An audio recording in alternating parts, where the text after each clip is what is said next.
The crystal cities of Villani Prime burned in the distance.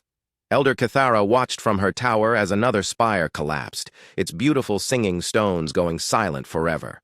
The Krex ships hung in the sky like dark wounds, their biomechanical hulls pulsing with a sickly green light. "How many worlds have we lost?" she asked her aide, trying to keep her voice steady. 17 colonies, Elder. The outer rim is completely gone. Our people are either dead or taken to their fighting pits.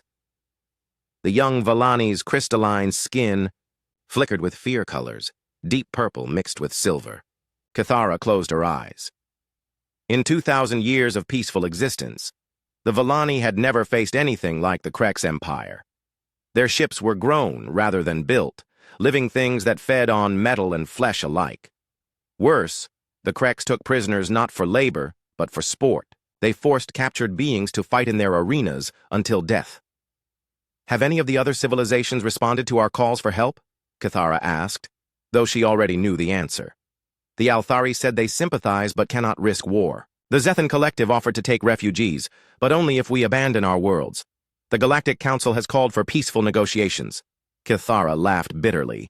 Peaceful negotiations with creatures that eat their enemies alive. Through the tall windows, she could see Krex ground forces moving through the lower city. The invaders looked like nightmares made real. Part insect, part machine, with too many limbs and glowing red eyes. They herded captured Villani into transport pods like livestock. "There is one more option, Elder," her aide said quietly. "We received a communication protocol from a species called humans. They are listed in the Galactic database as Class 7 Deathworlders." Cathara turned sharply. "Deathworlders? Those are forbidden to contact. The Galactic Council classified their entire species as dangerous." "Yes, Elder, but they sent a message saying they help those who cannot help themselves. They gave us their communication frequency." "What do we know about them?" Her aide's skin colors shifted to nervous yellow. "Very little. They come from a planet called Earth in a small system on the galactic rim. The few contact reports describe them as violent. Their planet is so dangerous that 90% of their native species went extinct. Only the humans survived. How dangerous could they be compared to the Krex? The reports say humans evolved as persistence hunters. They chase their prey until it dies from exhaustion. They have forward-facing eyes like predators, dense bones that can withstand impacts that would kill us, and they never stop fighting even when badly wounded." Cathara felt a chill. "They sound almost as bad as the Krex." "Perhaps, Elder. But the Krex want to enslave us. The humans. Their message only offered help." Another crystal spire fell in the distance. More of her people's beautiful cities turning to rubble. More voices that would never sing again. "Send the signal," Cathara decided. "If we must choose between two monsters, let us choose the one that offers help instead of chains." Far across the galaxy, Admiral Hyunwoo Park sat in his command chair aboard Luna Station, Earth's primary military outpost. The artificial gravity felt comfortable after 3 months in space, and he enjoyed his morning coffee while reviewing daily reports. "Sir, we're receiving an unusual transmission," said Communications Officer Dae-ho Kim. "It's a distress call, but not from any human colony." Park raised an eyebrow. "Alien contact?" Route it through the translation matrix and put it on speaker. The voice that emerged was musical, like crystal chimes mixed with wind. "This is Elder Cathara of the Villani Confederation. Our worlds are under attack by the Krex Empire. They have destroyed 17 of our colonies and enslaved thousands of our people. We know humans are classified as dangerous, but we have nowhere else to turn. Will you help us?" The bridge fell silent. First contact with alien civilizations was supposed to go through diplomatic channels, not military ones. Park had read the classified reports about humanity's reputation in the galaxy. Most species avoided Earth, calling humans Deathworlders, beings from planets so hostile that survival required extreme adaptations. "Sir, should I forward this to the diplomatic corps?" asked Kim. Park considered. By the time diplomats finished their meetings and paperwork, these Villani would likely be extinct or enslaved. "Negative. Get me everything we have on the Villani and this Krex Empire. Also, prep a stealth probe for immediate deployment to their coordinates." "Sir, that would violate first contact protocols. Sometimes protocols have to wait for common sense," Park replied. If someone is crying for help, we listen first and worry about paperwork later. Within an hour, Park had a clearer picture. The Villani were peaceful herbivores who had never developed military technology.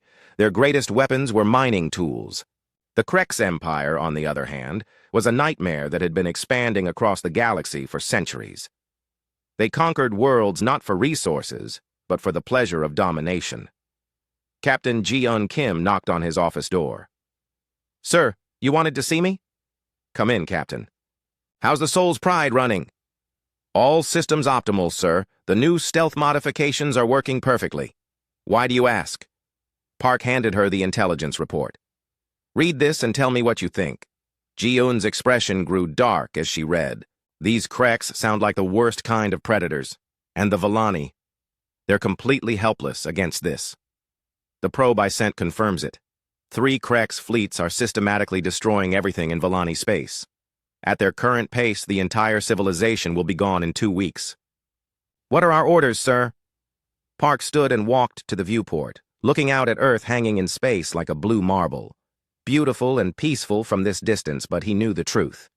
Humanity had clawed its way to the top of their world's food chain through sheer bloody-minded determination. They had survived ice ages, volcanic winters, plagues, and wars that would have broken other species. Officially, we have no orders. The diplomatic corps is still debating whether to even acknowledge the message.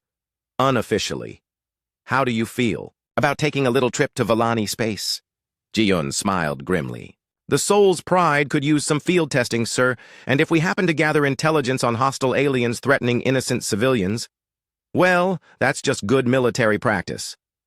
"My thoughts exactly. Take a small escort, maybe 3 destroyers. Keep it quiet and gather everything you can about Krex capabilities. If the situation is as bad as it looks, we'll need detailed tactical information. And if the Krex try to stop us from observing," Park's expression hardened, "then you defend yourself appropriately. The Soul's Pride is an Earth ship, Captain. No alien force has the right to threaten her crew." 2 days later, the Soul's Pride and her escort ships jumped to hyperspace. They were small, fast vessels designed for reconnaissance and stealth operations. Unlike the graceful curves of most galactic ships, human vessels looked aggressive, all angles and armor plating, with weapon systems that seemed excessive to other species. Captain Ji-eun Kim stood on her bridge, watching the stars stretch into lines as they entered hyperspace. Her tactical officer, Dong-Hyun Lee, was running final checks on their stealth systems. Engineer So-young Choi reported all systems functioning perfectly. Marine Commander Tai-min Kang was reviewing intelligence reports on Krex military tactics. "Captain, we'll reach the Villani system in 18 hours, reported Navigation Officer Kyung-ho Park. "Good. I want full stealth protocols active before we drop out of hyperspace. If there are Krex ships in the system, I want to see them before they see us." "Understood, Captain." Ji-eun settled into her command chair, studying the tactical displays. Soon, they would see for themselves what the Krex Empire was capable of. She had fought pirates and raiders before, but never an organized alien military force. The thought was both terrifying and exciting. Humanity had spent centuries wondering if they were alone in the universe. Now they knew they weren't. Unfortunately, they were learning that the galaxy could be just as cruel and violent as Earth. The difference was that humans had evolved to thrive in that kind of environment. The Soul's Pride raced through hyperspace toward a war zone, carrying humanity's first real glimpse of galactic civilization. What they would find there would change everything. Not just for the Villani, but for humanity's place in the galaxy itself. The Soul's Pride dropped out of hyperspace at the edge of the Villani system, her stealth systems active and sensors scanning for threats. Captain Ji-eun Kim watched the tactical display fill with red contacts, dozens of Krex ships surrounding. "The 3rd planet." "My God," whispered Tactical Officer Dong-Hyun Lee. "Look at the size of those things." The Krex vessels were enormous, biomechanical monstrosities that pulsed with their own inner light. Some were over 2 kilometers long, their hulls covered in what looked like breathing tissue and metal scales. Smaller ships swarmed around them like insects. "Captain, I'm reading massive energy signatures from the planet's surface," reported sensor operator Min Soo-han. "They're bombing civilian areas." Ji-eun's jaw tightened. "Record everything. I want full tactical analysis of their ships, weapons, and formations. Dong-hyun, what's your assessment? They're using organic technology, Captain. The ships appear to be grown rather than built. I'm seeing weapon systems I don't recognize. Some kind of bioplasma cannons and what might be acid projectors. Engineer So Young Choi looked up from her console. Captain, those ships are alive. I'm reading biological signatures throughout their hulls. They're not just using organic components, the entire vessels are living creatures. Can we get closer, without being detected? The outer asteroid belt should provide cover, suggested Navigation Officer Kyung-Ho Park. If we use minimal power and drift with the rocks, we might be able to observe their operations more closely. Do it. As they moved deeper into the system, the true scope of the Krex invasion became clear. The beautiful crystal cities of Volani Prime were burning. Orbital defense platforms had been torn apart, their debris floating in space like metallic snow. Transport ships carried captured Volani away from their homeworld, bound for the Krex slave arenas. Captain, incoming transmission from one of the escort destroyers, reported Communications Officer Dae-ho Kim. Commander Won-sik Park on... The Busan reports Krex ground forces using captured civilians as living shields. Ji-yoon closed her eyes for a moment, fighting down her anger. Document it all. Command needs to see exactly what we're dealing with. Marine Commander Tai-min Kong joined her at the command station. Captain, those aren't military tactics. This is genocide with extra steps. I know, Commander. The question is what we can do about it. My Marines are ready for anything, Captain. Just say the word. Before Ji-yoon could respond, alarms began blaring. Contact! Shouted Lee. Krex patrol ship, bearing 27 Mark IV. They're scanning in our direction. All stop. Cut power. To non-essential systems. Let's see if our stealth holds. The bridge lights dimmed as the Soul's Pride went into silent running mode. On the main screen, a smaller Krex vessel approached their position. It was still massive by human standards. Perhaps 400 meters long, with a hull that looked like stretched skin over metal bones. They're using some kind of biosensor array, whispered Choi. It's not like anything in our databases. The Krex ship passed within a few thousand kilometers, its sensors sweeping space around them. For 10 tense minutes, the human crew barely breathed. Finally, the alien vessel moved away, apparently satisfied that the area was clear. That was too close, muttered Lee. But we learned something important, Ji-eun pointed out. Their sensors work differently than ours. We need to understand their detection methods if we're going to operate in their space. Captain, we're receiving another transmission from the Volani, reported Kim. It's the same Elder who sent the original message. Put it through. Elder Cathara's musical voice filled the bridge, but now it was strained with desperation. Humans, if you can hear this, please respond. The Krex have taken our orbital stations. Our ground defenses have fallen. We estimate 6 million of our people have been captured. We will not survive another day without help. Ji-eun made a decision that would change everything. Open a channel. Captain, that will reveal our position, warned Lee. I know. Do it, anyway. Channel open, Captain.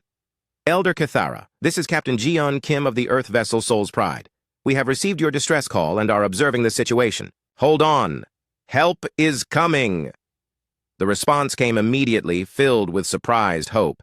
Humans, you came! But how can your small ships help against the Krex Armada? Trust us, Elder. We know how to deal with bullies. Back on Luna Station, Admiral Hyun-woo Park stared at the intelligence reports from the Soul's Pride. The tactical data painted a grim picture. The Krex Empire possessed overwhelming numbers and technology that Earth had never encountered. This is madness, said Counselor Jae-ho Yoon, reviewing the same reports. We're talking about going to war with an interstellar empire. Earth barely has 100 combat ships. 97, to be exact, Park replied, but every one of them is crewed by humans. That's not enough against thousands of alien warships. It wasn't enough for the British at Rorke's Drift either. Or the Spartans at Thermopylae. Sometimes numbers don't matter as much as determination. President Yoon Ji-nam entered the briefing room, her expression serious. Admiral, I've reviewed Captain Kim's reports.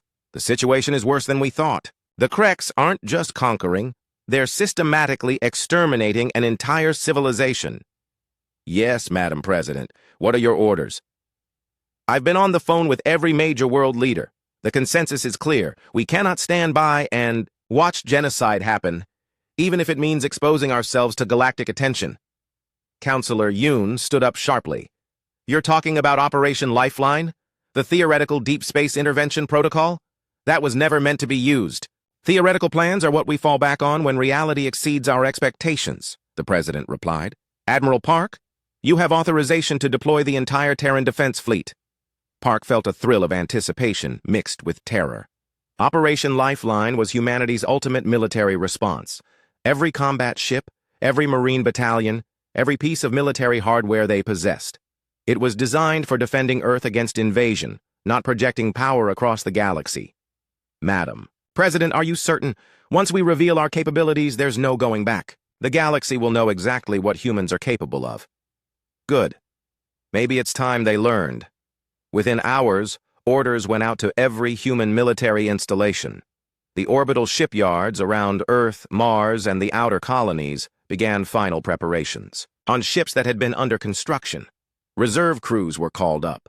Marine units that had been training for theoretical alien contact scenarios suddenly found themselves preparing for real deployment. Admiral Park stood in the command center of the Incheon Thunder, Earth's largest dreadnought. The massive ship was over 3 kilometers long, bristling with weapons systems and armor plating. Around her, the largest fleet in human history assembled. Captain Min Ho Song approached with his final reports. Sir, Marine Assault Group Alpha is loaded and ready. 12,000 troops with full battle gear and orbital drop capability. And the tactical support fleet? Admiral Young A. Han reports ready. 50 destroyers and frigates plus medical. Ships and supply vessels. Park nodded, reviewing the fleet roster. 200 ships in total. Everything from massive dreadnoughts to small scout vessels. Each ship carried enough firepower to level a small city. By galactic standards, it wasn't particularly impressive. Most spacefaring civilizations had thousands of vessels, but no other civilization had ships crewed by Deathworlders. Sir, we're receiving updates from Captain Kim, reported Communications Officer Soo-Jin Lee. The Kreks have begun orbital bombardment of the Volani homeworld. Estimated time to complete planetary sterilization, 36 hours. Then we'd better hurry, signal the fleet. All ships prepare for hyperspace jump to Volani space. Dr. Hai-Wan Jung, the fleet's xenobiologist, approached with her preliminary analysis. Admiral, I've been studying the tactical data from the Soul's Pride. The Kreks bioships have some fascinating properties, such as they're genuinely alive, which means they have biological weaknesses. But more importantly, their entire military doctrine is based on fighting prey, not predators. Look at their ship formations. They're designed to herd and contain, not to face direct assault. Meaning they've never fought anything that hits back as hard as humans do. Their tactics assume their enemies will try to run or hide. They're not prepared for someone who charges straight at them. Park smiled grimly. Then they're about to get a very unpleasant education. The order went out across 200 ships. All vessels, prepare for hyperspace jump. Destination, Volani Prime. Mission, save every civilian we can and teach the Kreks Empire why you don't pick fights with Deathworlders. One by one, the ships of the Terran Defense Fleet engaged their hyperspace drives. Stars stretched into lines of light as humanity's armada raced across the galaxy toward their first real war against an alien enemy. Behind them, Earth continued its slow rotation, blue and peaceful and beautiful. But the humans leaving their homeworld carried with them 4 billion years of evolutionary pressure that had created the galaxy's most dangerous predators. The Kreks Empire was about to learn why the Galactic Council had classified humans as too dangerous for normal contact. The human fleet dropped out of hyperspace at the edge of Volani space, like an avalanche of metal and fury. 200 ships spread across space in precise formation, their angular hulls reflecting the distant star's light in harsh, threatening angles. Elder Kithara watched from her remaining command center, deep beneath Volani Prime's crystal mountains. The surviving members of her council gathered around displays showing the approaching fleet. "Those ships," whispered Counselor Veltar, his crystalline skin flickering with confused colors. They look like weapons themselves. The human vessels were unlike anything in the galactic databases. Where most civilizations built ships with graceful curves and artistic beauty, human ships looked purely functional. Every surface bristled with weapon emplacements, sensor arrays, and armor plating. They moved through space with mechanical precision, their formation speaking of military discipline rather than aesthetic consideration. Elder Cathara, came a transmission from the lead human ship. This is Admiral Hyunwoo Park of the Terran Defense Fleet. We received your distress call. Where? Do you need us? Cathara stared at the display showing the massive human dreadnought. It was larger than most Krex ships, and something about its design suggested it had been built specifically for violence. Admiral Park, the Krex have surrounded our homeworld. They have taken millions of our people prisoner and are preparing to destroy our cities, but I must ask, are you truly here to help us? Ma'am, humans don't travel halfway across the galaxy just to watch innocent people die. We're here to end this. The confidence in the human's voice was both reassuring and terrifying. Cathara had studied the limited information available about Deathworlders. They came from planets so hostile that only the strongest, smartest, and most adaptable creatures survived. Earth had produced exactly one sentient species, but that species had conquered their entire world. Admiral, you should know that we have never seen your kind before. The Galactic Council classified humans as dangerous and recommended against contact. There was a pause before Admiral Park responded. Elder, with respect, the Galactic Council isn't here fighting for your people's lives. We are. Captain Wu Jin. Park, the Admiral's younger brother, approached Valani Prime in his diplomatic cruiser, Soul's Light. His mission was to establish formal contact while the main fleet positioned itself for battle. The ship was smaller than the dreadnoughts, but still impressive by Valani standards. Sir, we're receiving landing coordinates from the Valani, reported Communications Officer Hairin Cho. They want to meet face-to-face. Understood. Take us. Down, but keep shields up. I don't trust the Krex not to attack during negotiations. The Soul's Light descended through Valani Prime's atmosphere, passing over devastated cities. Crystal spires lay shattered, their harmonic resonance forever silenced. Krex ground forces moved through the ruins like mechanical insects, sorting prisoners and loading them into transport pods. Captain, those Krex troops, said Security Chief Soo-Jin Lee, studying the tactical display. They're larger than our intelligence suggested. Some of them are 3 meters tall. Size isn't everything, Wu Jin replied. But good to know. Make sure our Marines are aware. They landed in the underground complex where the Valani government had taken refuge. As Captain Park stepped off his ship, he got his first look at the beings they had come to save. The Valani were beautiful in an alien way. Their bodies were partly crystalline, partly organic, with skin that shifted through different colors based on emotion. They were tall and slender, with 4 arms and large eyes that held ancient wisdom. But what struck Wu Jin most was their obvious pacifism. These beings had never evolved for violence. Elder Cathara approached him, flanked by her remaining council members. When she saw him clearly, her skin flickered through rapid color changes. Surprise, fear, curiosity. You are smaller than I expected, she said carefully. Wu Jin smiled. Most humans are. We don't need to be big to be effective. Your eyes, said Counselor Veltar, his voice filled with nervous energy. They face forward. You are predators. Yes, Wu Jin said simply.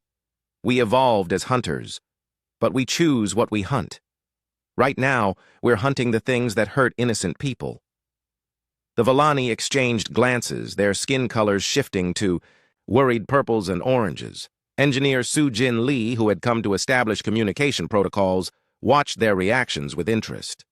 Elder Cathara, Lee said, we need to set up better communication links between our species. Our translation systems are working, but we can improve the connection.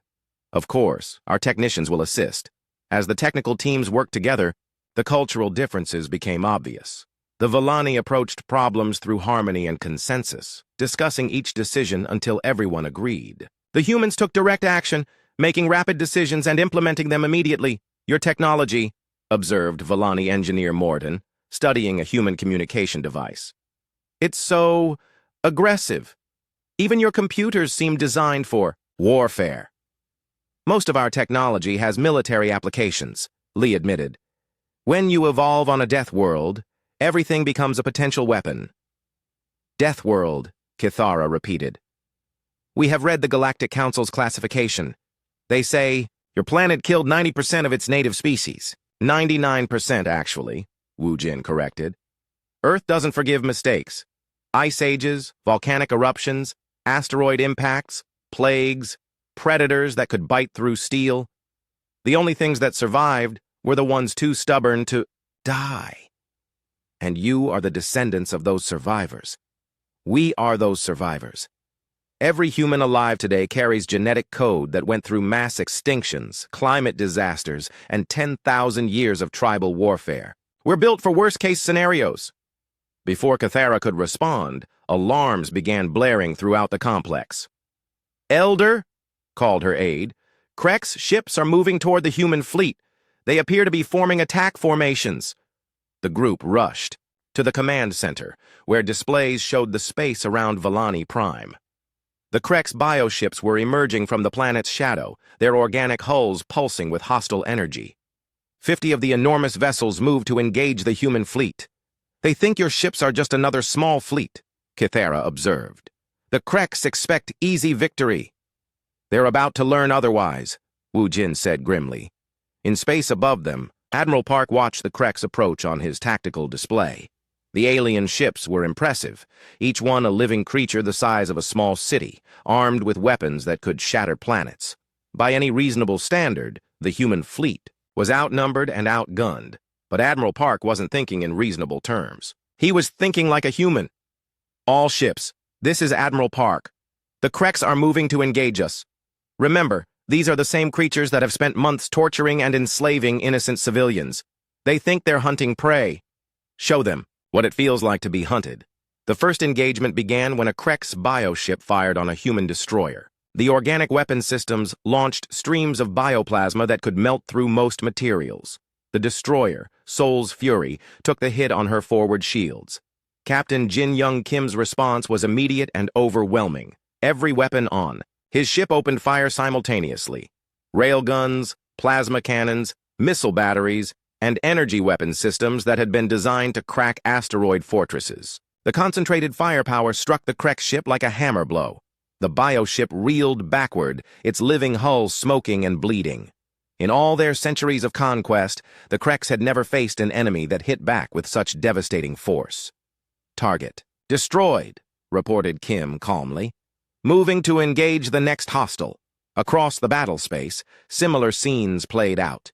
Human ships that looked small compared to the Krex bioships proved to carry firepower far beyond their size. Each human vessel was armed like a mobile fortress, with redundant weapon systems and targeting computers that could track dozens of targets simultaneously. But it was the human tactics that truly shocked the Krex.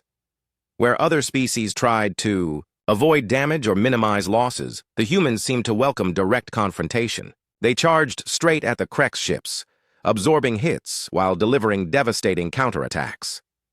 Fighter pilot Hei-Rin Cho led her squadron against a Krex escort swarm. The alien fighters were larger and more heavily armed, but they flew, like creatures that expected their enemies to flee. When the human fighters met them head-on, the Krex pilots panicked. "They're not running," reported one Krex commander to his fleet leader. "These humans fight like they want to die." "All creatures flee from superior force," the fleet leader replied. "These Deathworlders simply don't understand the situation yet." But as the battle continued, it became clear that the humans understood perfectly. They were outnumbered, outgunned, and fighting an enemy with superior technology. They were doing it anyway, and they were winning. Dr. Haiwan Jung, monitoring the battle from the medical bay of the Incheon Thunder, made observations that would change galactic understanding of warfare. "The Krex bioships are showing stress responses," she reported to Admiral Park. "Their formation is breaking down. They're not used to sustained resistance." "What's your assessment, Doctor?" "Sir, I believe the Krex have evolved as apex predators in their own ecosystem." The Krex retreat was not what Admiral Park had expected. As the alien bioships pulled back from Valani Prime, leaving a dozen of their number burning in space, He realized this was just the beginning. "Sir, we're receiving transmissions from the retreating Krex fleet," reported Communications Officer Sujin Lee. "They're calling for reinforcements." "How many reinforcements?" "Intelligence estimates 3 more fleets, sir. Approximately 200 ships total." Admiral Park studied the tactical display. His fleet had performed brilliantly in the first engagement, but they had also revealed their capabilities. The Krex now knew they were fighting something different, something dangerous. They would adapt. "Signal all ships. We're implementing Doctrine Shock and Awe." The bridge fell silent. Every human officer knew what that meant. Total warfare, using every advantage their species possessed. It was a military philosophy that other galactic civilizations found incomprehensible. Captain Min-Ho Song approached the Admiral's command station. "Sir, shock and awe protocols will expose our full capabilities to galactic observation. The Galactic Council will classify us as a threat." "Captain, the Galactic Council was willing to let an entire civilization die rather than interfere with the Krex. I'm not particularly concerned with their opinion." Song nodded grimly. "What are your orders, sir?" "We're going to teach the galaxy what happens when you attack innocents in front of humans. Target the Krex fortress world of Karthak. We're going to hit them where they live." On the surface of Valani Prime, the rescue operations continued. Human Marines worked alongside Valani, civilians to evacuate the surviving population while medical teams treated the wounded. The cultural exchange was revealing and sometimes disturbing. Sergeant Yejin Park led her squad through the ruins of a crystal city, searching for survivors. The destruction was systematic. The Krex hadn't just conquered, they had deliberately destroyed everything beautiful the Valani had created. "Sergeant," called Corporal Seok-jun Kim, "we've got movement in the lower levels. Could be survivors or Krex stragglers." "Take point, Kim. Remember, if it's Valani, we help them. If it's Krex, we kill it." They descended into the crystal tunnels beneath the city. The passages were designed for the tall, graceful Valani, not for human Marines in combat armor, but humans were adaptable, a trait that had kept them alive on Earth and would serve them well in space. The movement turned out to be a group of Valani civilians hiding in a storage chamber. When they saw the human Marines, their skin colors shifted through rapid patterns of fear and hope. "We're here to help," Yejin said through her translator. "Can you walk?" "Yes," replied one of the Valani, a female with intricate crystal patterns on her arms. "But there are Krex hunters in the tunnels. They take our people for their fighting pits." "Not anymore," Kim said firmly. "Any Krex down here are about to have a very bad day." As if summoned by his words, something large moved in. The shadows ahead, a Krex warrior emerged from a side tunnel, 3 meters of biomechanical nightmare with multiple limbs ending in razor claws and eyes that glowed like burning coals. The creature looked at the humans and made a sound like grinding metal. It had expected to find helpless Valani civilians. Instead, it faced armed soldiers from a death world. The firefight lasted exactly 4 seconds. Human weapons fired projectiles at hypersonic speeds, designed to penetrate armor that could stop energy. Weapons. The Krex warrior's biomechanical shell offered no protection against tungsten cores moving at 3 kilometers per second. "Target down," reported Kim clinically. "Continuing search and rescue." The Valani stared at the dead Krex in shock. "It's dead. Just like that?" "Ma'am, that creature evolved to be a perfect predator in its environment," Yejin explained. "Unfortunately, for it, humans evolved to be perfect predators in any environment." Meanwhile, Captain Byung-ho Lee was preparing for the assault on Karthak, the Krex fortress world. His heavy cruiser, Soul's Hammer, carried 2,000 Marines and enough firepower to level a continent. The mission parameters would have horrified most galactic civilizations. "Captain," said his tactical officer, "intelligence reports show Karthak is heavily defended. Orbital defense platforms, ground-based plasma cannons, and at least 3 bio-ship fleets in system." "What's the civilian population?" "None, sir. Karthak is a purely military world. The Krex use it as a staging area for invasion fleets and a training ground for their warrior castes." Byung-ho smiled grimly. "Then we don't have to worry about collateral damage. Signal the fleet. We're going in hard and fast." The human assault on Karthak was unlike anything the galaxy had seen before. While other species fought limited wars with specific objectives, humans fought for complete victory. They didn't just want to defeat the Kreks, they wanted to break them. The Soul's Hammer led the attack, her railguns opening fire at maximum range. The tungsten slugs struck Karthak's orbital platforms at relativistic speeds, turning sophisticated defense systems into expanding clouds of plasma. Commander Gite Choi led the boarding parties against captured Krek ships. His Marines didn't just take the vessels. They studied them, analyzed their biotechnology, and improved upon it in real time. Within hours, human engineers were reverse engineering Krek's weapons and adapting them for human use. "Sir, we've secured the command section," Choi reported from inside a captured bio ship. "These things are fascinating. The entire ship is one giant organism, but it has built-in neural interfaces for controlling technology." "Can we use it?" asked Captain Lee. "Engineer Park is already working on it. Give her an hour and she'll have this thing taking orders in Korean." This was what made humans so dangerous in galactic terms. They didn't just fight their enemies. They absorbed their enemies' strengths and made them their own. It was the same adaptability that had carried them through ice ages and asteroid impacts on Earth. Dr. Miran Song, working in the fleet's mobile laboratory, made a breakthrough that would change the course of the war. While studying captured Krek's bioships, she discovered something extraordinary. "Admiral," she reported to Park via quantum communication, "the Krek's bioships share a collective nervous system. They're not just individual vessels. They're all connected through some kind of biological network." "What does that mean for us, Doctor?" "It means they can communicate instantly across vast distances. But it also means they share emotions and experiences. If we could introduce the right kind of neural pattern into their network." "You're talking about psychological warfare on a species level." "Yes, sir. The Kreks have conquered the galaxy through fear and intimidation. They've never experienced those emotions themselves.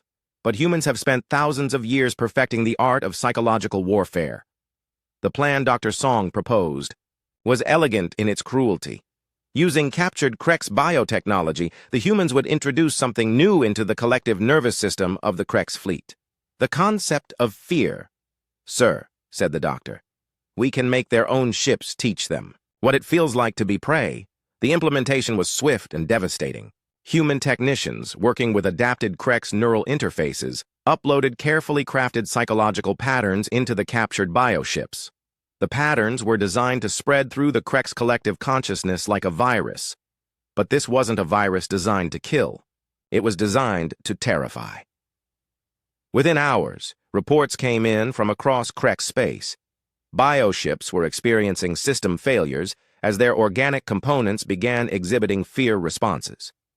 Crews found themselves paralyzed by emotions they had never felt before. The terror of being hunted, the panic of facing a superior predator. "Sir, we're receiving surrender requests from 17 Krek's fleets," reported Admiral Park's communications officer. "They're requesting terms for cessation of hostilities." Park considered this carefully. The Krek's empire had terrorized the galaxy for centuries, enslaving and destroying countless civilizations. They had shown no mercy to their victims. But humans were different. They could choose to be better than their enemies. "Tell them we'll accept surrender on one condition," Park decided. "They release every prisoner they've taken, return every stolen resource, and submit to galactic justice for their crimes. And they stay away from peaceful civilizations forever." "And if they refuse, sir?" Park looked out at the stars, thinking of the Volani cities reduced to rubble, the millions of innocents sold into slavery, the countless worlds stripped bare by Krek's greed. If they refuse, we show them why the Galactic Council classified Earth as a death world. We show them what happens when you make an enemy of a species that evolved specifically to kill things bigger and stronger than themselves. The message went out to the Krek's empire on all frequencies, translated into their bioacoustic language, and broadcast through their own ship's neural networks. It was simple and direct, the way humans preferred their communications. "This is Admiral Hyunwoo Park of the Terran Defense Fleet.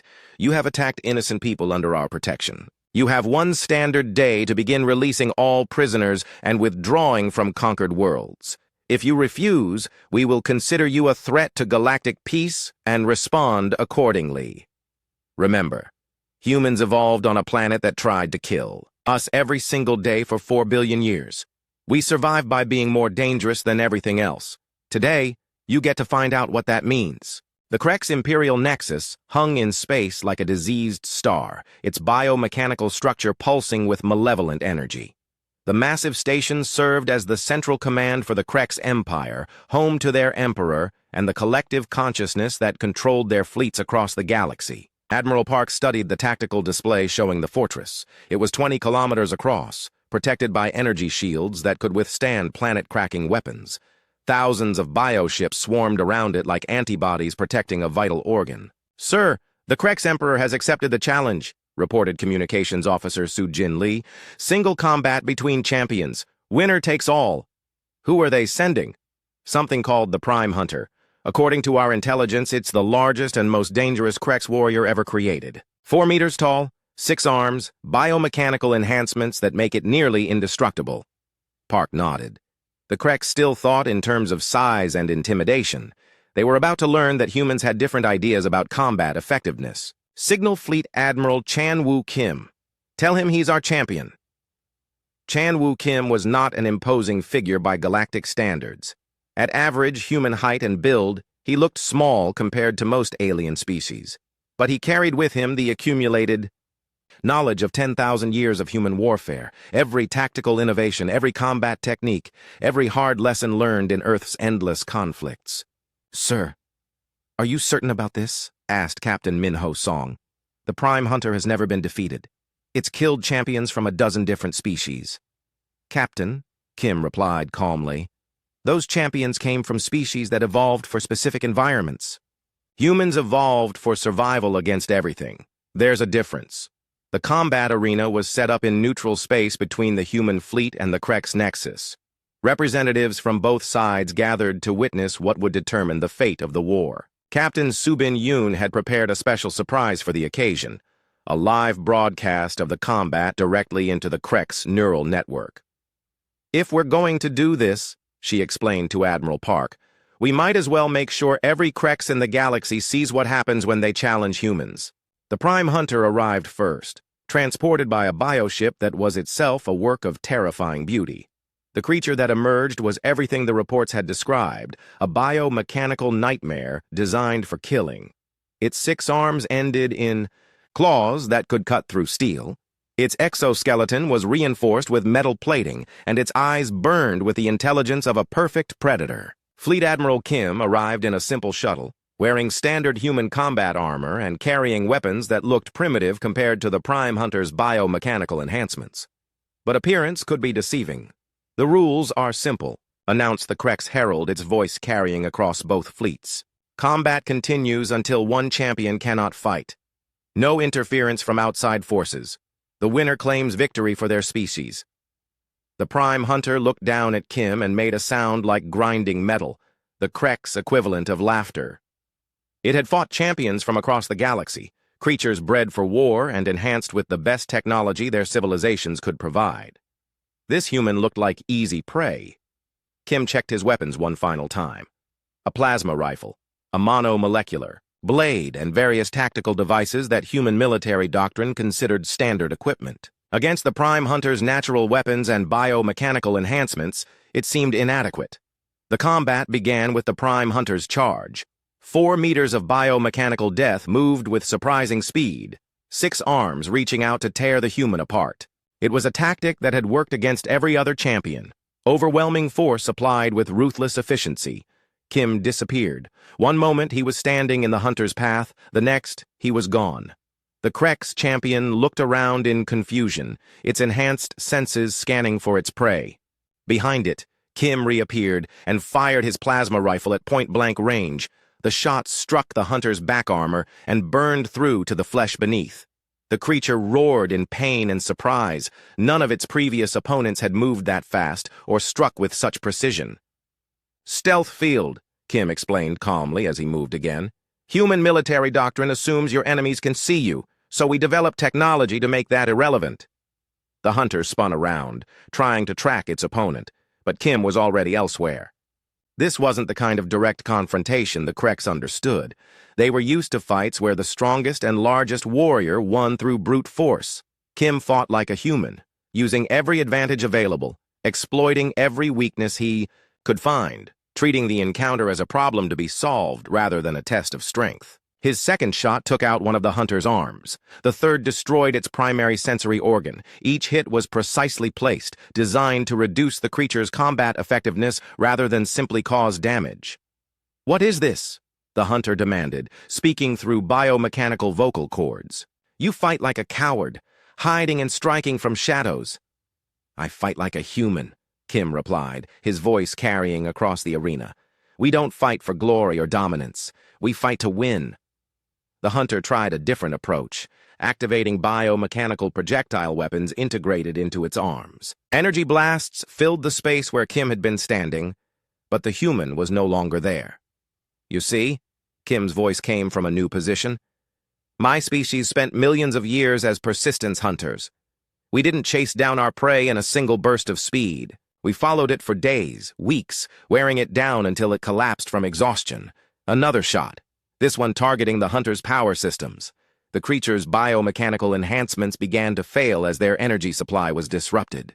The thing about persistence hunting is that it teaches patience. You don't rush in for the kill, you wait for the perfect moment." Kim appeared directly in front of the now weakened hunter, his monomolecular blade gleaming in the starlight. The weapon was a human innovation, a blade sharpened to a single molecule thickness, capable of cutting through almost any material. This is that moment. The fight ended quickly after that. The prime hunter, weakened by precise attacks and technological failure, could not defend against Kim's final assault. It collapsed to the arena floor, defeated but alive. "I yield," it said, the words carrying across both fleets. "The humans have won." But Kim wasn't finished. Instead of claiming victory, he did something that shocked both species. He helped the fallen hunter to its feet. "You fought well," he said. "On Earth, we have a saying. It's not how hard you can hit, it's how hard you can get hit and keep moving forward. You kept fighting even when you knew you couldn't win. That's worthy of respect." The gesture was broadcast across the Kreks neural network, where millions of Kreks warriors witnessed something they had never seen before, a victor showing mercy to the defeated. Back on the Incheon Thunder, Admiral Park received the surrender of the Kreks Empire. The Emperor himself, an ancient creature that had ruled for centuries through fear and brutality, spoke through the communication link. "We surrender to the humans," it said, its bioacoustic voice carrying tones of defeat and something else. "Respect. We did not understand what we faced. You are not prey. You are predators like us, but different." "Yes," Park agreed. "We are different. We choose what we hunt." The aftermath of the war changed everything. The Kreks Empire, its confidence shattered. By defeat at the hands of a species they had dismissed as small and weak, began the long process of releasing their prisoners and withdrawing from conquered worlds. Captain In-ho Park, the Admiral's nephew, established the first human Volani diplomatic station in orbit around Volani Prime. The crystal cities were already being rebuilt, their harmonic songs once again filling the air. "The galaxy will be different now," Elder Cathara observed as she toured the station with Captain Park. "Your people have shown that the strong do not always win, that those who prey on innocence can be stopped." "That was always true," In-ho replied. "We just reminded everyone." Already, other signals were reaching Earth. Distress calls from species across the galaxy who had heard about the human victory over the Kreks. Oppressed civilizations who had given up hope were beginning to believe that resistance was possible. Admiral Park, now promoted to Galactic Fleet Commander, stood in his new office overlooking Earth's expanded orbital facilities. The shipyards were working around the clock, building new vessels for the expanded Terran Defense Fleet. Not for conquest, but for protection. "Sir," said his aide, Captain Sung-Min Lee, "we're receiving requests for assistance from 47 different systems. Pirate raids, slave traders, territorial disputes. It seems the galaxy has decided that humans are the ones to call when they need help." Park considered this carefully. Humanity had sought the stars looking for knowledge and wonder. Instead, they had found a galaxy that needed guardians. "Signal the fleet commanders," he decided. "We're expanding patrol operations. Any species, that preys on innocence should know that somewhere out there the humans are watching. And if they don't listen, sir? Park smiled, thinking of the Krex Empire's rapid transformation from galactic threat to galactic laughingstock. Sometimes the best victories were the ones that didn't require further fighting.